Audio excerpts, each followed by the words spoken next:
I'm Rosie. Welcome back to Rosie's Financial Adventures, where we help teachers take control of their money and build financial freedom. Teachers' salaries can feel tight, but here's the truth. With the right strategy, you can make every dollar work harder for you. Today, I'm sharing paycheck hacks designed specifically for teachers so you can stop stressing and start stretching your money. Let's start with the most obvious pain point. Summer. For most of us, that paycheck disappears in June, but they still expect you to pay your bills. Rent doesn't stop, groceries don't stop, and utilities don't stop.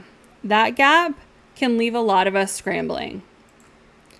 On top of that summer gap, we have the expense monster, gas prices, grocery prices, and even those classroom supplies. They add up. And every year, that monster just keeps growing. Do you want to fight back? Here's how you start. A summer sinking fund. This means putting aside a little bit from each paycheck during the year. So when summer comes, you have a built-in cushion. It's like paying future you, right? I call this the jar method, but it doesn't have to be in jars. You can use your bank account with different savings accounts that have different labels. That's how I actually do it. I don't put it in jars.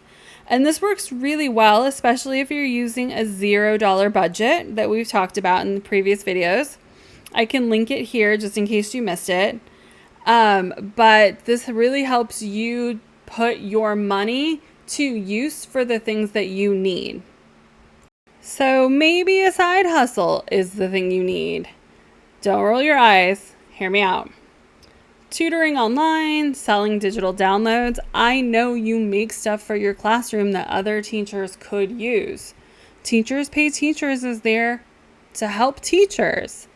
If you just upload your stuff, you could make money without really doing much extra work. Even content creation. These aren't about working yourself to death.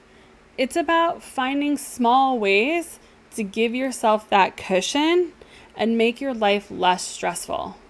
Use the pay yourself first method. Before bills, before extras, pay you first. Straight into your savings account or your investment account.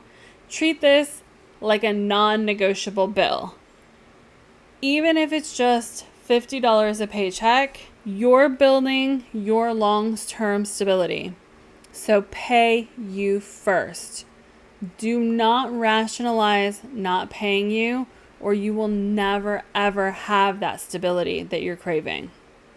Another amazing strategy to utilize is unlocking benefits teachers often overlook.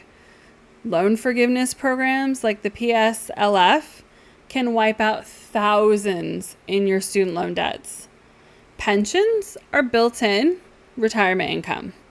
But look at tax-advantaged accounts like the 403B or the 401k. And if your district offers a match, that's free money. Don't let them get away with not paying you that money. These aren't boring. They're treasure chests, but only if you know where to find the keys. Here's a roadmap. First, let's build a budget that fits your reality. Next, you want to start saving. Even a tiny amount makes a huge difference. If you can, add a side hustle. You're not going to regret that extra income. Be careful not to end up burning yourself out. So try to maybe do something small. And finally, invest and prepare for retirement. Don't try to skip steps. It's about steady progress.